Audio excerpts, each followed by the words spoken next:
স্নিগ্ধ বিষ লেখনীতে সানজিদ আক্তার মুন্নি। পর্ব সংখ্যা 19। আপনাদের সাথে আছে আমি জান্নাতুল ফেরদাউস মনি। কনফারেন্স থেকে সোজা কুঠিরে চলে এসেছে সবাই। কেউ আর বাড়ির পথ মারায়নি। বিবি যেন কুঠিরেই আছেন আড্ডা দেওয়ার জন্য। যে আলাদা কক্ষটা রাখা সেখানে আসর বসেছে। তৌসির তার সাঙ্গপঙ্গদের নিয়ে বসে আছে। তৌসিরের মাইন্ড গেমে রুদ্র, কেরামত, নুহমানরাও তো খুশিতে নেচে নেচে কোমর ভেঙে দিচ্ছে, কিন্তু যার জন্য এত কিছু সেই চুপচাপ বসে আছে। তার মুখে কোনো হাসি নেই। মিনাজ মামা এগিয়ে এসে তৌসিরকে জিজ্ঞাসা করেন, কিরে একটু তো নাচ, তোর লাগেই তো এত উল্লাস। তৌসির মিনাজ মামার দিকে চেয়ে কপালে চিন্তার ভাঁজ ফেলে বলে, এই চিজকে গুলজারের কুপকাত করতে আমার কতগুলো পয়সা যে খরচ হইল। মিনাজ মামা হো হো করে হেসে উঠলেন। তৌসিরের কাঁধে হাত রাখতে রাখতে বললেন, আরে বেটা চিন্তা করিস না, 100 পয়সা লাভে 10 পয়সা তো ফেলতেই হয়, ওইসব বাদ দে। নাজেম চাচাও তৌসিরকে বোঝান, জীবনে কিছু কিছু ক্ষেত্রে টাকা ফেলতে হয়, নয়তো জেতা যায় না। তাদের কথায় তৌসিরের মনটা যেন একটু সতেজ হলো। নাজেম চাচা নুহমানের দিকে তাকিয়ে হাঁক দিলেন, নুহমান লাগাতো একটা ঝাক্কাস গান, আজ পার্টি হইব। রুদ্র নাচ থামিয়ে এক লাফে নাজেম চাচার সামনে এসে দাঁড়ালো। তাহলে গুলজারের জন্য সমবেদনার একটি গান চালাই। তৌসির রুদ্রের বুক পকেটে ঝুলে থাকা কালো সানগ্লাসটা বের করে স্টাইল করে চোখে পড়তে পড়তে বলল, লাগা মামা। কেরামত স্পিকারে গান চালু করলো। গানের সুরে কানে আসতেই তৌসির গুলজারের বদলে রুদ্রের দিকে তাকিয়ে বুকের ওপর হাত রেখে গানে তাল তাল দিয়ে গেয়ে ওঠে, আহা কেমনে রাখি বান্ধিয়া বান্ধিয়া বান্ধিয়া, এই মনের পাখি বান্ধিয়া বান্ধিয়া বান্ধিয়া। রুদ্র লুঙ্গি দুই হাতে ধরে নাচতে নাচতে স্পিকারের গানের সাথে তাল মেলায়, আহা কেমনে রাখি বান্ধিয়া, এই মনের পাখি বান্ধিয়া, তুমি কাছে তবু যে দূরে, কত যে দূরে ওরে বধুয়া, পরাণ যায় জ্বলিয়া রে পরাণ যায় জ্বলিয়া। গানের তালে তালে তৌসির এক লাফাতে সোফার উপর উঠে দাঁড়িয়ে বুকে হাত দিয়ে আবারও গেয়ে ওঠে, পরাণ যায় জ্বলিয়া রে পরাণ যায় জ্বলিয়া রে। রাত 9টার কাছাকাছি ঘরের দিকে আসতেই তৌসিরের শরীরটা চলতে একরকম মন খারাপে পড়ে গেল। আরেক জায়গায় কেমন একটা বিষাদ লাগছে সব। সারাটা দিন কেটে গেছে অথচ নিজের ডাকাইতিনিকে একবারও ঠিকমতো দেখা হলো না। তার পরিচিত ছোঁয়া খুনসুরিতে মেচে ওঠা হলো না, বা অকারণে ফাইজলামি করে ওকে রাগিয়ে দেওয়া আজ তো কিছুই হয়নি। এমন যান্ত্রিক দিন কি তার মনকে স্বস্তি দেয়? তৌসির টের পাচ্ছে না যা তৌসিরের অভ্যাসের মধ্যে ঢুকে যাচ্ছে না। সে নিজে একটি তীব্র মারাত্মক অভ্যাসে পরিণত হচ্ছে। এমন একটা অভ্যাস তার পূরণ না হলে বুকের ভেতরটা ফাঁকা হয়ে আসে। শুধু এক পলক দেখেই তৌসিরের মনে হয় গোটা মহাবিশ্বের সমস্ত সুখ প্রশান্তি প্রশস্ত যেন সে নিজের বুকে ধারণ করে নিয়েছে। এই অনুভূতিটি, এই টানটা দিন দিন তীব্র থেকে তীব্র হচ্ছে।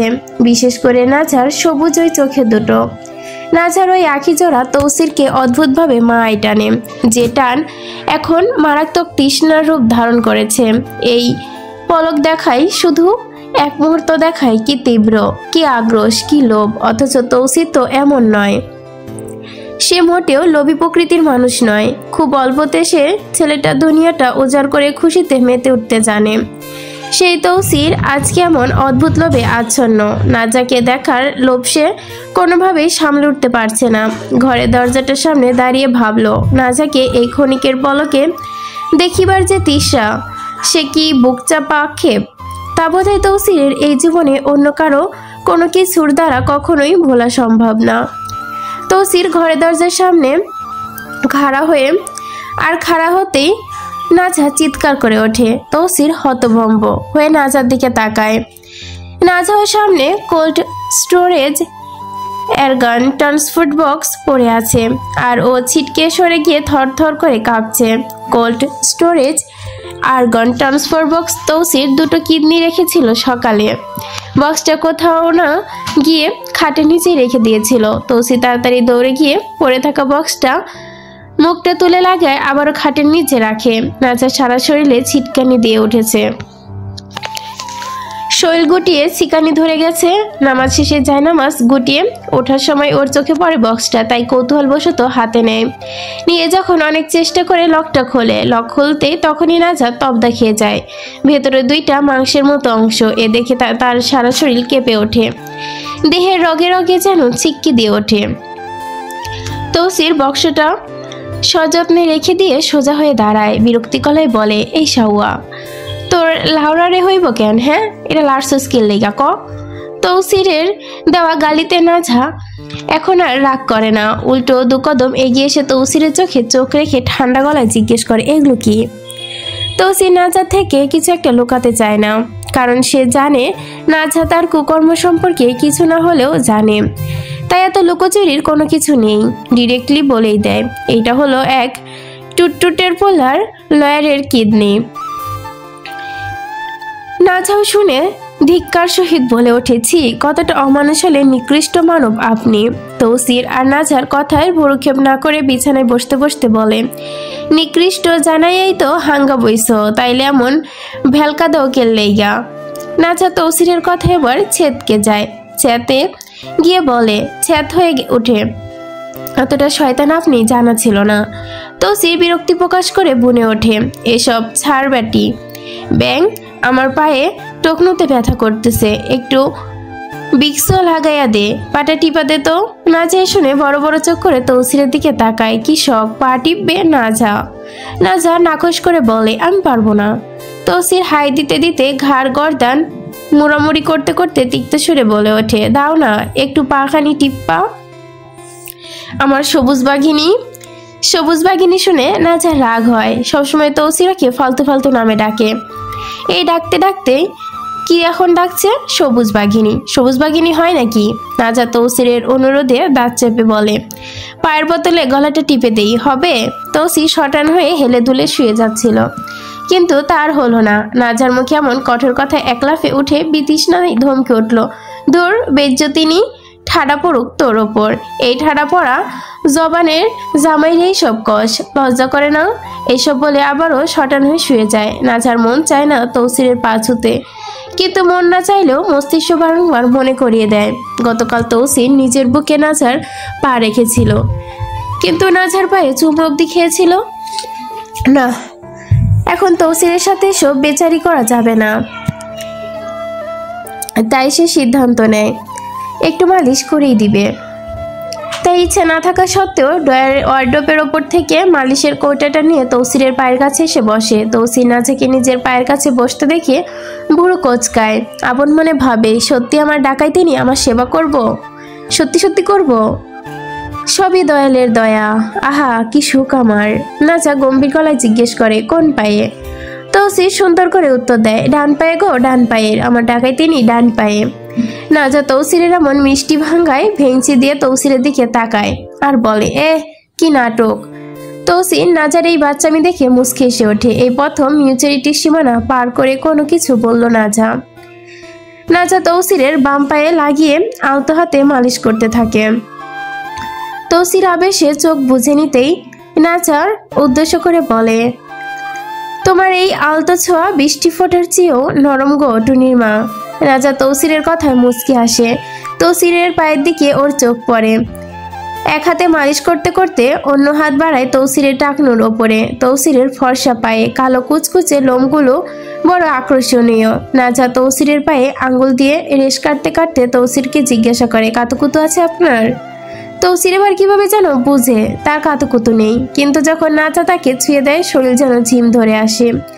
দেহের প্রতিটি স্নায়ু তরতর করে কাঁপতে শুরু করে। পুরুষালী লজ্জায় তৌসির নিজের অনুভূতি সামলে আলতো এসে ধারণ করে বলে, না কাতুকুতু লাগে না, কিন্তু যখন তোমার ছোঁয়া শরীরে লাগে তখন দেহের প্রতিটি কোষ কাঁপতে থাকে।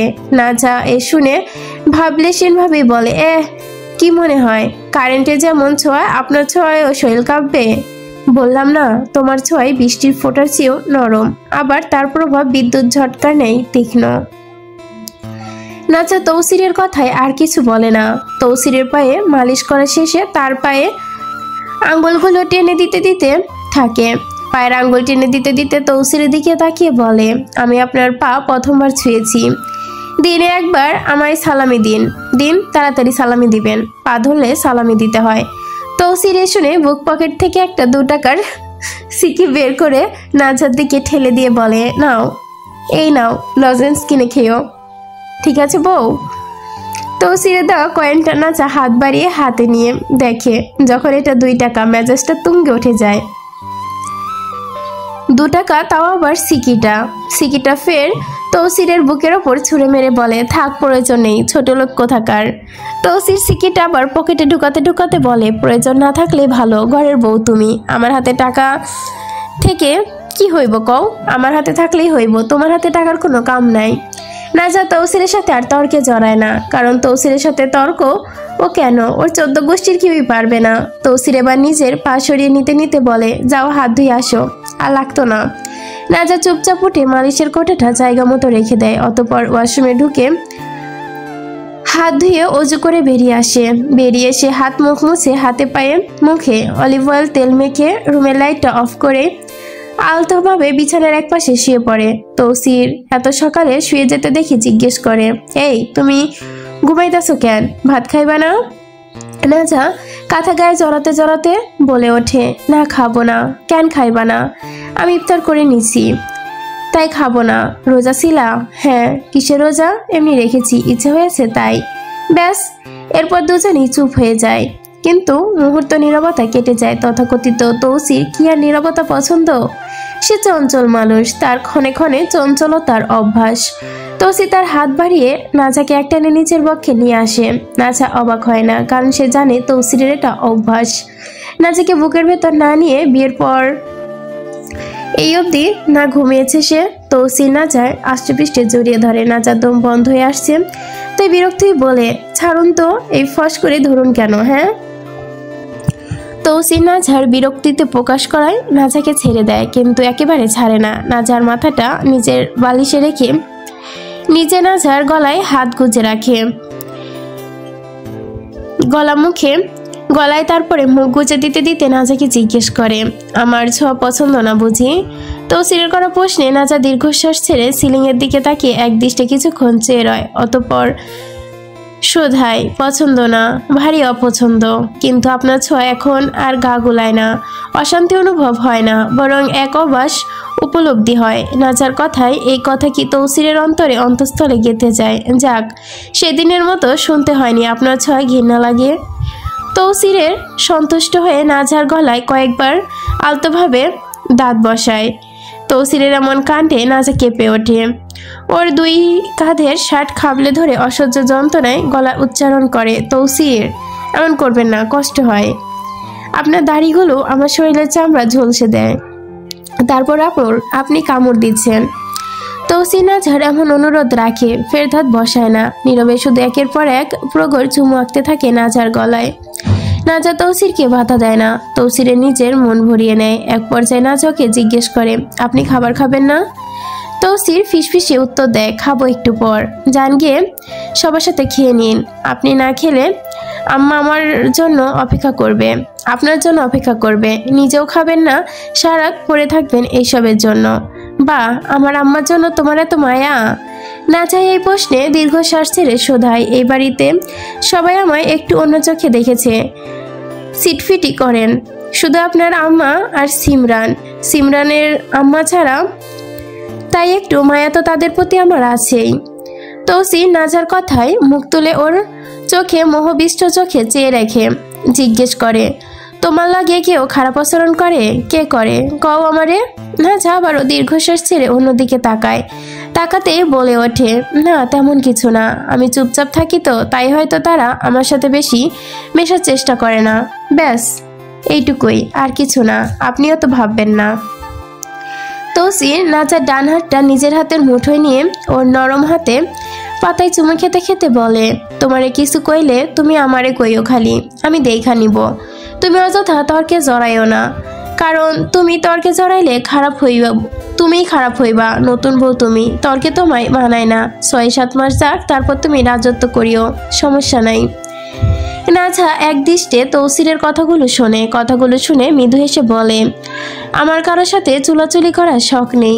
তৌসির নাজারের কথায় আর অন্য কিছু শোধায় না। আলতো হাতে নাজার ডান হাতে নিজের গাল ছুঁয়ে বাম গালে মন ভরে একটু চুমু খায়। তৌসিরের ঠোঁটের ছোঁয়ায় নাজা চোখ বুজে নেয় আবেশে, কিন্তু তারপর বিরক্তি প্রকাশ করে বলে, সরুন তো, দরজা খোলা, কেউ এসে যাবে। তৌসিরের গালে আরো জোরে চুমু খেতে খেতে ফিসফিসিয়ে বলে, কে আসবে? আমি এখন বিয়েটা, তাই কেউ আমার ঘরে অনুমতি ছাড়া ঢুকবে না। আর কেউ না আসলে আপনার বিবিজান ঠিক হয়ে আসবে। ছি, কি লজ্জা নেই উনার? সেদিন কিভাবে ঘরে ঢুকলেন? আরে বেটা টুট টুট, সেদিন তো জরুরি দরকারে আইছিল তাই ঢুকছে। প্রয়োজন ছিল বলে এভাবে বিবাহিত নাতির ঘরে ঢুকে পড়বেন? আমার কত আপত্তিকর অবস্থায় ছিলাম। ছি, আমি তো খুব লজ্জা পেয়েছি।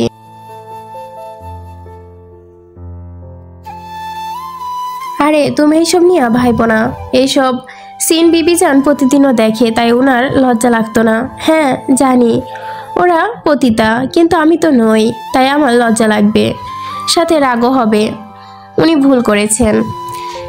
তৌসির নাজার চুলের হাত বুলিয়ে দিতে দিতে বলে, ভুল তো তোমার, তুমি দরজায় সিটকিনি কেন খুইলা রাখছিলা? নাজা তৌসিরের এই দোষারোপ দেওয়া দেখে বলে, এখন দোষ আমার হয়ে গেল, ভুল আমি করিনি, আপনার বিবিজান করেছে। তৌসির নাজার মুখ বন্ধ করতে আর তর্কে জড়ালো না, চুপচাপ নাজার পদ্মধর অদর জোড়ায় নিচে ঠোঁট ঠেপে দিল। আজ এই প্রথমবারের মতো নাজার ঠোঁটে নিজের ঠোঁট বসিয়েছে তৌসির। নাজার ঠোঁটের স্বাদ নিতে মন ভার চাইল তার। ক্ষণিকে আবেশে হারিয়ে গেল তৌসির নিজের মাঝে। নাজাও আর বাধা দেয় না, বাধা দেওয়ার অধিকার যে তার নেই, এটা তৌসিরের চাওয়া, তৌসিরের পাওয়া। নাজা চোখ বুজে নেয়, দুহাতে তৌসিরের শার্টের কলার খামচে ধরে, কিন্তু মুহূর্তেই তৌসির নাজার ঠোঁট ছেড়ে দেয়। নাজাকে ছেড়ে দিয়ে অল্প ভয় নিয়ে নাজা চোখের দিকে তাকায়। বেহুশিক তালে এই আকাম করা কি ঠিক হইল তার, ভাবছে তৌসির। এখন যদি নাজা ওকে দোষারোপ করে, তাহলে তৌসির তো মান-ইজ্জত আর রইবে না। যতই বউ হোক, তার সাথে এমন জোরাজোরি করা উচিত না। নাজা যদি এখন এর জন্য কেঁদে বসে, তাহলে কি হবে? তৌসিরকে একটু বেশি করে নিল। নাজা তো সময় নিয়েছে, তাহলে তো তাড়াহুড়ার কি ছিল? অন্যদিকের তুলনায় নাজাকে আজ বেশি জ্বালিয়ে ফেললো না তো সে? নাজা কি এবার রাগ করবে? তথাকথিত তৌসির এমন ভাবনায় ব্যাঘাত ঘটিয়ে নাজা আশ্চর্যের এক বাণী শোনায়, ভয় পাবেন না, আজ থেকে আপনার অধিকার আপনার, আমি বাধা দিব না। আমি অতটা কম বয়সী নই যে নিজের স্বামীকে তার অধিকার দিতে পারবো না। নাজার কথায় তৌসির বাকরুদ্ধ হয়ে নাজার দিকে তাকিয়ে থাকে। মনে মনে ভাবে, কোন গদ্দারিনীর প্ল্যান করতেছে কি জানে? আমার গদ্দারিনীর মাথায় যে কি ঢুকতেছে আল্লাহ জানে। আমার গদ্দারিনী যে কি প্যাঁচ ধরতেছে, ওরে আমার ডাকাইতিনি। কিন্তু মুখে নাজাকে শোধায়, তুমি সত্যি বলতেছো তো? নাজা হ্যাঁ বোধক মাথা নাড়িয়ে উত্তর দেয়, আমি বাস্তবতা মেনে নিয়েছি। তৌসির এ শুনে মৃদু হেসে বলে, তাহলে আজ? নাজা তৌসিরের কথায় নাবোধক মাথা নাড়িয়ে বলে, না আজ না, আগামীকাল। কেন আগামীকাল কেন? নাজা মুচকি এসে তৌসিরের চোখে চেয়ে বলে, আজ কোনো প্রস্তুতি নেই, তাই আগামীকাল। আগামীকাল রাতে আপনি সব কাজ ফেলে একটু আগে ভাগে ঘরে ফিরবেন। আমি ততক্ষণ ঈশান নামাজ শেষ করে প্রস্তুতি হয়ে নিব। পরনে জড়াবো আপনার একটা সাদা শাড়ি, আর তার পার হবে সোনালি আভার। দু চোখে কাজল, একটু সূক্ষ্ম রেখা টেনে নিব। আর হ্যাঁ, আমার পায়ে থাকবে একটা রূপোর নূপুর। এই নূপুর জোড়া আব্বার দেওয়া, 2 বছর আগের। নূপুরের রিনিঝিনি শব্দের আওয়াজে গুনগুনিয়ে আপনার আগমনী সুর। আপনার কাজ শুধু এইটুকুই, আসার সময় একটু সময় হাতে নিয়ে আসবেন এক গুচ্ছ নীলকাঞ্চন, আর অন্য হাতে এক মুঠো মাধবীলতা, আর নিয়ে এসে আমার 2 হাতে 2 মুঠো অঞ্জলি হিসেবে ফুল তুলে দিবেন। সাথে আপনি একটু পুরো ঘরটা ভরিয়ে দিবেন স্নিগ্ধ কাঠগোলাপের সৌরভতায়। নাজার এই আবদার শুনে তৌসির স্তব্ধ হয়ে যায়, নাজার দিকে চেয়ে থাকে। এই আবদার ফিরিয়ে দেওয়ার সাধ্য যে তৌসিরের নেই। তারপরও হিসেব নিকেশের একটা বিষয় আছে না? তৌসির মনে মনে হিসাব নেয়, শাড়ি নূপুর সবই তো নাজার, আর শুধু ফুল নিয়ে আসতে হবে তার। ফুলগুলো কিনতে টাকা দিতে হবে না, কুটিরের বাগানেই ফুল আছে, সেখান থেকে নিয়ে আসবে। তৌসির হিসাব মিলিয়ে দেখে এতে ওর কোনো পয়সা বা খরচ হচ্ছে না, তাই স্নিগ্ধ গলায় বলে, পারবো। তুমি সত্যি আমার হবে তো? নাজা এই প্রশ্নে সামান্য রাগ নিয়ে বলল, তো এতক্ষণ ধরে কি মিথ্যা বললাম? এ কথা কে জিজ্ঞেস করেছে? তৌসিরেতে বলে ওঠে, ওরে আমার টুট টুট, এমনি স্যাত কইরা উঠো কেন? আমি কনফার্ম হচ্ছিলাম। নাজা তৌসিরকে আর কিছু বলতে যাবে, তখনই বাইরে থেকে নাজিম চাচার আওয়াজ আসে। মা নাজা, আমার ভাতিজা কি এখানে আছে? একটু পাঠাইবে ওকে। তৌসির নাজিম চাচার ডাকে বড্ড বিরক্ত। বিয়ের এতদিন পর বউয়ের সাথে একটু ভালো সময় কাটানোর ভাগ্য জুটতেছিল, তাও এই শালা হইতে দিল না। কিন্তু তার হইল কই? তৌসির আওয়াজ দিয়ে তেতো গলায় বলে ওঠে, দূর হালার হালা, বিশ্ব বদমাইশ। দেখতেছোস লাইট অফ করা, তারপরও ডিস্টার্ব মারাইতেছোস। তোরে সান্ডার তেল খাওয়াইয়া মারা উচিত। নাজিম চাচা তৌসিরের গলা শুনে নিজের মুখটা খারাপ করে বলে ওঠে, তোরে টুট মারার ইচ্ছা আমারও নাই, তাড়াতাড়ি আয়, দরকার আছে। তৌসির আর কি করবে, এই জরুরি তলব যে, এখন তো তাকে যেতেই হবে। আর কথা না এগিয়ে নাজার ঠোঁটের কিনারে একটা আলতো চুমু খেয়ে উঠে যায়। রুম থেকে বেরিয়ে এসে নাজিম চাচার সামনে দাঁড়িয়ে জিজ্ঞেস করে, কিতারে মাঙ্গের নাতি, কিতা হইছে তোর? নাজিম চাচা দাঁতে দাঁত চেপে বলে, লুঙ্গির গেট খুলতো। তৌসির হঠাৎ করে শুনে হালকা রাগ দেখিয়ে বলে, দূর হালার বদমাইশ, লুঙ্গি খুলতাম কেন? নাজিম চাচা ওর কথায় পাত্তা না দিয়ে নিজের হাত দিয়ে লুঙ্গির গিটটা খুলতে খুলতে বলে, আমার জায়গা তুই পড়ছস না, দে জায়গা খুলা দে। তৌসির নাজিম চাচার হাত সরিয়ে দিয়ে লুঙ্গি ঠিক করতে করতে মৃদু বিঘ্ন বিরক্তিকর হয়ে বলে, হালা ছোট লোক, তোর লজ্জা করে না ভাতিজা লুঙ্গি ধরে টানাটানি করতে? নাজিম চাচা উগ্র গলায় বলে, তোর তো লজ্জা করে না চাচার জায়গা চুরি কইরা পইরা নিতে? হালা কিপটা, কিনস না কেন একটা? তৌসির নাজিম চাচার কথায় বিরক্তি নিয়ে বলে, আমি চুরি করে পড়ি নাই, সকালে ছাদে মেলা পাইতাছিলাম, তাই কনফারেন্সে যাওয়ার লেগে পইরা নিছি, এখন খুইলা দে। আমার মাত্র দুইটাই, তাড়াতাড়ি খোল। একটার পরনে আর একটা আমি গোসল কইরা গোসলখানে যামু। টুটটুটে টুট্টু কথা না মারাইয়া তাড়াতাড়ি দে। কাইল গোসল কইরা ধুইয়া দি মনে। না ধোয়া লাগতো না, তুই এক্ষুনি দে। তৌসির নাজিম চাচার এমন জেদ দেখে একবার ধমক দিয়ে বলে, এই চ্যাটের বাল, কইলাম না ধুইয়া দি মনে, এখন এমনি পড়বি নি? আমিও তো সবসময় খোলেই থাকি। নাজিম চাচা ওর উল্টো ধমক দিয়ে বলে, তোর মতো বেহায়া তো আমি না যে টাকা লাগিয়া ঝাঙ্গা পড়বো না, তাড়াতাড়ি খুইলা দে। তাদের এই বিতর্কের মাঝেই ধ্রুব বাড়িতে হেঁটে যাচ্ছিল, কানে ইয়ারফোন গোজা গান শুনছিল আর কি। তৌসিরকে দেখে ডাক দেয়, এই ধ্রুব, এমনি আয় তো। ধ্রুব এই শুনে থেমে যায়, ভুরু কুচকায় তৌসিরের দিকে জিজ্ঞেস নিয়ে বলে, কিতা? তৌসির জবাবে বনে, তোর কাছে আসেনি একটা এক্সট্রা লুঙ্গির নিচে পড়ার লেগা? ধ্রুব হ্যাঁ বোধক মাথা নাড়িয়ে উত্তর দেয়, আছে। তৌসির আছে শুনে ধ্রুবকে বলে, তাহলে আজকাল লাগিয়া ছোট বদমাইশে একটা দে তো, আমি ওরটা পড়ছি বলে এখন পরনে নাকি কিছু নাই, পরনেটাই খুইলা নিতাছে। দুবে শুনে তীক্ষ্ণ চোখে নাজিম চাচার দিকে তাকায় আর বলে, কেন আমারগুলাও তো ছোট চাচা পরে, তার নিজের আছে নাকি? তৌসির শুনে আর চোখে নাজিম চাচার দিকে তাকায়। ধ্রুব নিজের মতো চলে যায়। নাজিম চাচা তৌসিরে তাকানো দেখে দিক ওদিক তাকাতে থাকেন। তৌসির এবার তেতো হয়ে বলে, নিজে মানুষের জিনিস পরশ আর আমার এইসা ডায়লগ মারাস, বিশ্ব বেঈমান, তোরে সান্ডা খাওয়াইয়া মারানো উচিত, দাঁড়া। তাদের এই কথাবার্তার মাঝে হাজির হয় মিনহাজ মামা আর রুদ্র। রুদ্র তাদের এমন ভাব তর্ক দেখে জিজ্ঞেস করে, কিতা হইছে? এমনি তর্কাতর্কি লাইগা গেছস কেন? তৌসির রুদ্রের কথার উত্তর দেয়, আরে আর কি কমু, ছোট চাচা নিজে মানুষের জায়গায় না পড়ে, আর সেই জিনিস আমি পড়লে আমার পরন থেকে টাইনা খুইলা নেয়। মিনহাজ মামা নাজিমের চাচার পক্ষ ধরে বলে, হ্যাঁ তো কি নিত না? তুই সারা জীবন তো এমন করে কাটাইলি, বিয়া শাদি করছোস, এবার একটু কিটটা মিটা ছাড়। তৌসির মিনহাজ মামার এই পক্ষটা দেখে কপাল কুচকে বলে, এত চপ্পর চপ্পর করিস না রে মাঙ্গের পোলা, তুই যে লুঙ্গিটা পইরা আসোস ওইটাও আমার। রুদ্র এবার বলে ওঠে, আচ্ছা এগুলা বাদ দাও, বিবিজান ডাকতাছে খাইতে, চলো। আর ছোট চাচা তোমার যা ভাই পড়ছে ওইটা আমার থেকে নিয়ে নিও। নাজিম চাচা দীর্ঘশ্বাস ছেড়ে বলে, হ চল, খাইয়া আবার কুটিরে যাইতে হবো, আজ তো তোয়াক্কার গরম পাটি আছে। এই বলেই তৌসিরের কাঁধ জড়িয়ে ধরে ওকে নিয়ে হাঁটতে হাঁটতে বলে, আইজ তুইও আয়, আমি আর মিনাজও যামো। ওইখানে আম্মা বিদেশি পার্টির লাইগা নয়া নয়া নর্তকী আনছে, একটু মজা করবি আয়। তৌসির সামনে পা ফেলতে ফেলতে নাজিম চাচার দিকে বিরক্তিতে চেয়ে বলে, তোমার মতো অত কুয়া ভরা উত্তেজনা আমার নাই যে ঘরে চাঁদ রাইখা পাতের দিকে দৌড়ামো। আমার লাগে আমার বই যথেষ্ট। মিনাজ মামাই শুনে অসহায় ভঙ্গিতে বলে ওঠেন, তোর তো বেটা ঘরে চাঁদ আছে, কিন্তু আমগো তো নাই, দেখাই তো পাদের পিছে পইরা থাকি।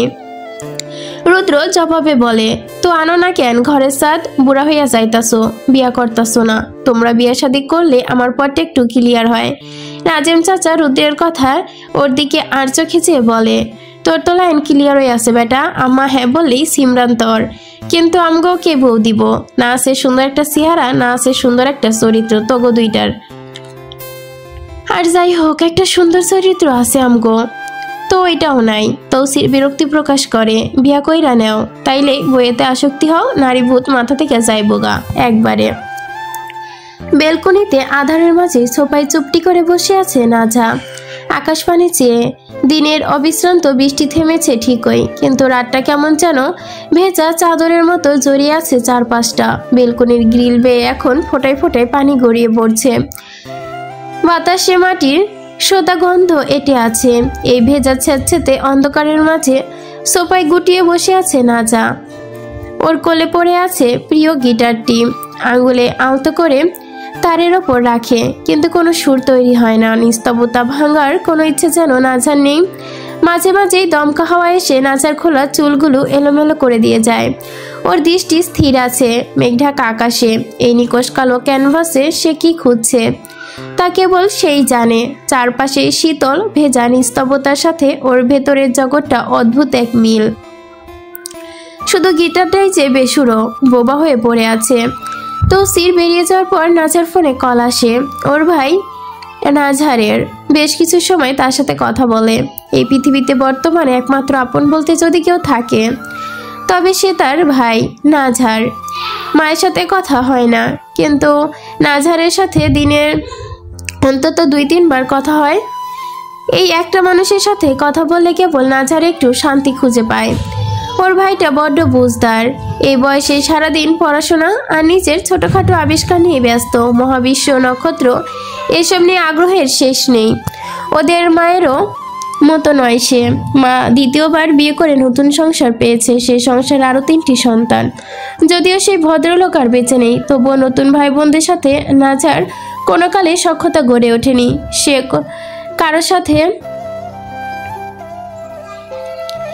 কারোর সাথে ততটা মেলেও না। নাজহারের জগৎটা খুব গোছানো, নিজের পড়াশোনা আর তার ছোট টেলিস্কোপটা দিয়ে রাত দিন আকাশ দেখা, নতুন কিছু আবিষ্কারের চেষ্টা, এ নিয়েই মগ্ন সে। আর এই সব কিছুর ফাঁকে রুটিন করে কয়েকবার তার বোনটির খোঁজ নেয়। ব্যাস এইটুকুতেই তার জীবনের রুটিন। নাজা বেশ ভেবে দীর্ঘশ্বাস ফেলে গিটারের তারে হাত বুলিয়ে সুর তোলে। কখনো আকাশ বেয়ে চুপ করে তুমি নেমে আসো ভালোবাসা খুব করে, চোখ ভাঙা ঘুমে তুমি খুঁজে নাও আমায়, আশেপাশে আমি আর নেই, আমার জন্য আলো জেলো না কেউ, আমি মানুষের সমুদ্রে খুঁজেছি ঢেউ, এই স্টেশনের চত্বরে হারিয়ে গেছি, শেষ ট্রেনে ঘরে ফিরবো না না না না, এই জাহাজ ভাঙা মস্তর ছাড়খাড়, তবু গল্প লিখছি বারবার, আমি রাখতে চাই না আর কোনো রাত দুপুরের আবদার, তবে চেষ্টা করছি বারবার সাঁতরে খোঁজবার না না না। তৌসির খাওয়া দাওয়া শেষ করে ঘরে এসেছিল নাজার এই জ্বালাবে বলে, কিন্তু বেলকনি দরজায় পা রেখে যখন নাজা কেমন নীরবে গান গাইতে দেখে তখন আর জাউরমি করতে ইচ্ছে করে না। ইচ্ছে হয় বিধায় চুপ করে দাঁড়িয়ে থেকে মুগ্ধ হয় নাজার গলাটায়। গান শুনে মনে মনে বলে, আমার সিনালের গলাটা চুলের মতোই সুন্দর, চোখ আর চুল যেমন মারাত্মক সুন্দর, তার গলাটাও তেমন মারাত্মক সুন্দর।